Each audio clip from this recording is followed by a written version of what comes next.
Oke, selanjutnya kita akan melihat bagaimana kondisi dari penggunaan barang inventaris setelah proses peminjaman dan pengembalian dilakukan beberapa kali. Jadi, file yang akan kita tampilkan di sini berkaitan dengan file aplikasi yang telah digunakan oleh Lab Elektro. Jadi, kita lihat terlebih dahulu untuk daftar barang inventaris dan bagaimana kondisi penggunaannya. Yang pertama kita lihat kolom bagian ini. Nah, di sini terlihat bahwa ada ketersediaan barang di mana keterangannya dipinjam dan tersedia. Artinya untuk barang dengan kode nomor 1 ini kondisinya sekarang sedang terpinjam. Nah, untuk mengetahui berapa banyak barang yang dipinjam, data ini bisa kita filter. Nah, jumlah barang yang ada pada Lab Elektro yang kondisinya dipinjam sampai saat ini ada 57 buah unit barang.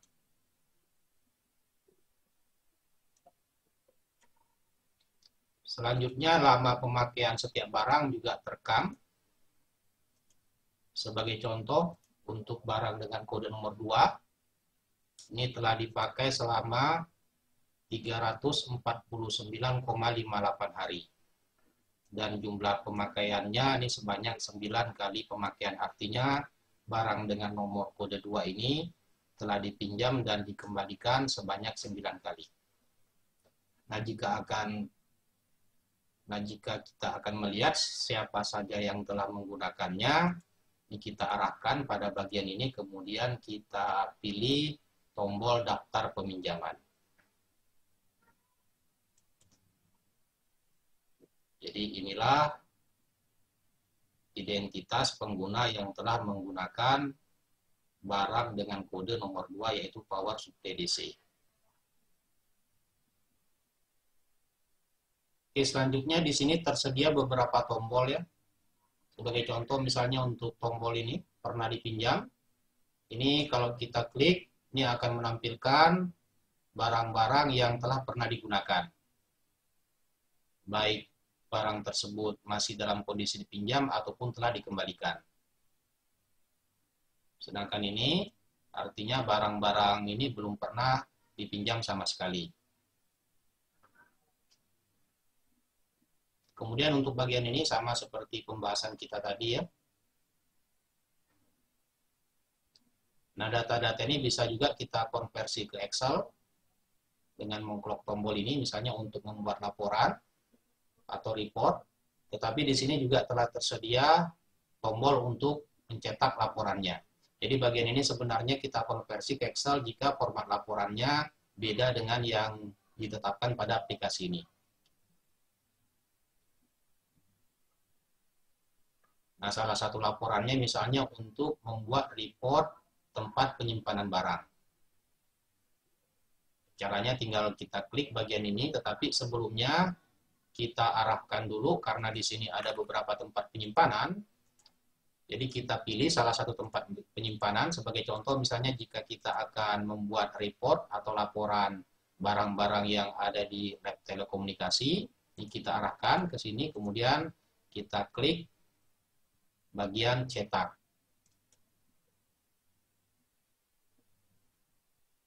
Jadi inilah barang-barang atau report di mana tempat penyimpanannya berada di lab telekomunikasi. Nah, di sini telah tersedia keterangan mengenai kepala labnya dan nama kepala labnya serta nomor identitasnya. Demikian juga waktu pencetakannya, ini sesuai dengan tanggal yang ada pada sistem komputer kita. Nah, untuk mencetaknya, di sini tinggal kita tekan Ctrl P, kemudian kita pilih jenis komputer, kemudian kita pilih jenis printer, atau bisa juga kita cetak menjadi file.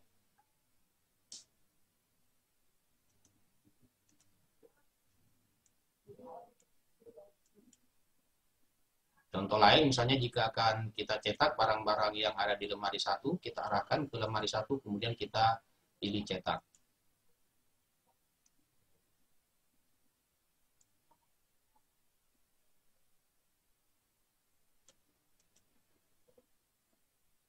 Selanjutnya bagian ini untuk mencetak kondisi pemakaian peralatan. Hanya saja sebelum kita cetak, sebaiknya kita update dulu lama peminjaman barang yang belum dikembalikan.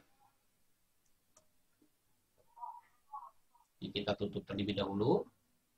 Jadi kita tampilkan barang-barang yang belum dikembalikan atau yang sedang dipinjam.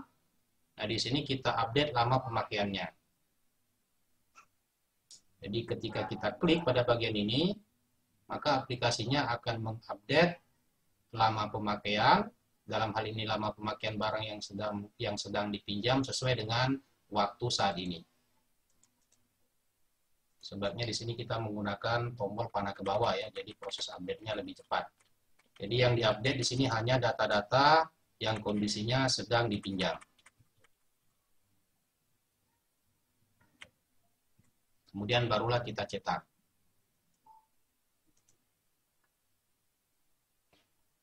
Jadi di sini akan tampil report atau laporan daftar pemakaian barang inventaris.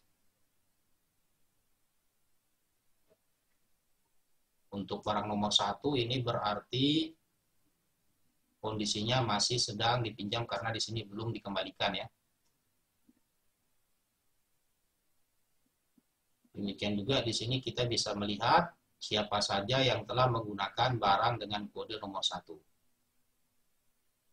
Jadi kode barang nomor 1 atau power supply dengan kode barang nomor 1 ini telah dipinjam beberapa kali dan terakhir kali dipinjam oleh Mahjur dan sampai saat ini belum dikembalikan. Selama pinjamnya juga diberikan pada report atau laporannya.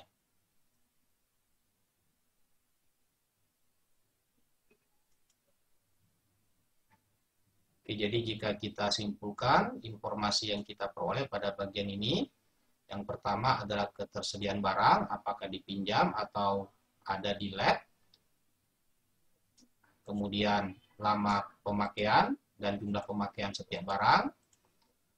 Selanjutnya kita bisa mengetahui siapa saja yang telah menggunakan setiap jenis barang. Yaitu dengan cara mengklik pada barang yang akan kita lihat penggunaannya. Kemudian kita klik daftar peminjaman. Nah, pada bagian daftar peminjaman atau daftar pemakaian barang inventaris, di sini juga tersedia beberapa tombol. Yang pertama, ini untuk menampilkan semua data pemakaian barang.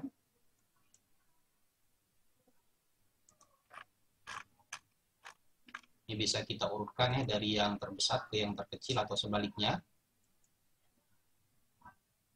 Selanjutnya juga tersedia tombol barang-barang yang sudah dikembalikan, yang belum dikembalikan, dan belum diperpanjang. Nah, pada aplikasi ini data yang belum diperpanjang adalah data-data barang yang peminjamannya lebih dari 14 hari. Sebagai contoh, misalnya jika kita lihat untuk data dengan kode barang 22,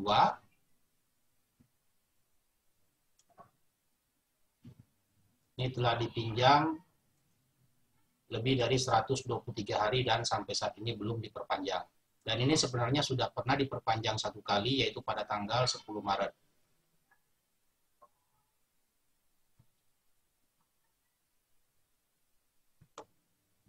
Kemudian di sini juga diberikan data penginput data proses peminjamannya dan pengembaliannya. Nah, karena ini tadi data-data barang yang belum dikembalikan, tentunya data pengembaliannya di sini, dalam hal ini operator data pengembaliannya di sini masih kosong. Coba kita lihat untuk data yang sudah dikembalikan. Ini semuanya tanggal pinjam, kemudian jam pinjam, tanggal kembali, dan jam kembalinya sudah terisi. Artinya barang-barang ini seluruhnya sudah dikembalikan dan di sini terinput siapa saja operator yang menginput baik data peminjaman maupun data pengembaliannya.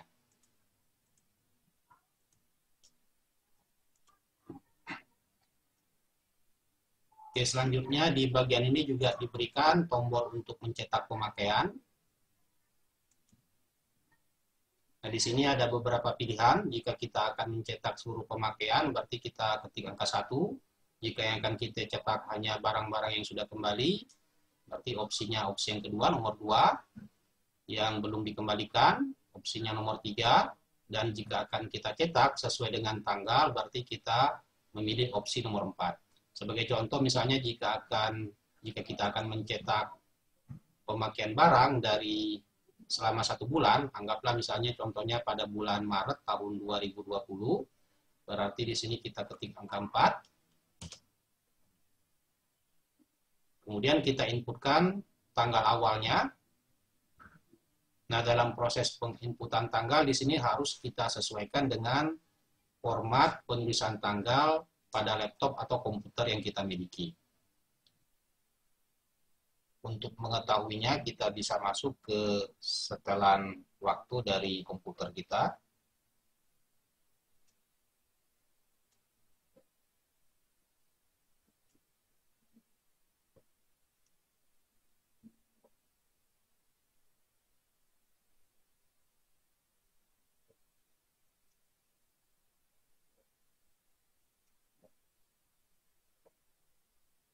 Kita pilih untuk format penulisan Indonesia.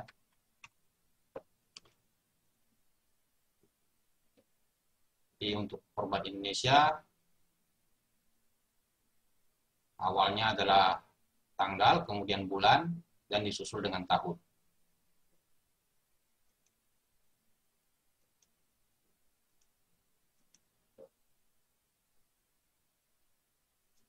Anggaplah di sini kita akan mencetak pemakaian barang pada bulan Maret, berarti dari tanggal 1 bulan Maret tahun 2020 sampai dengan tanggal 31 Maret 2020.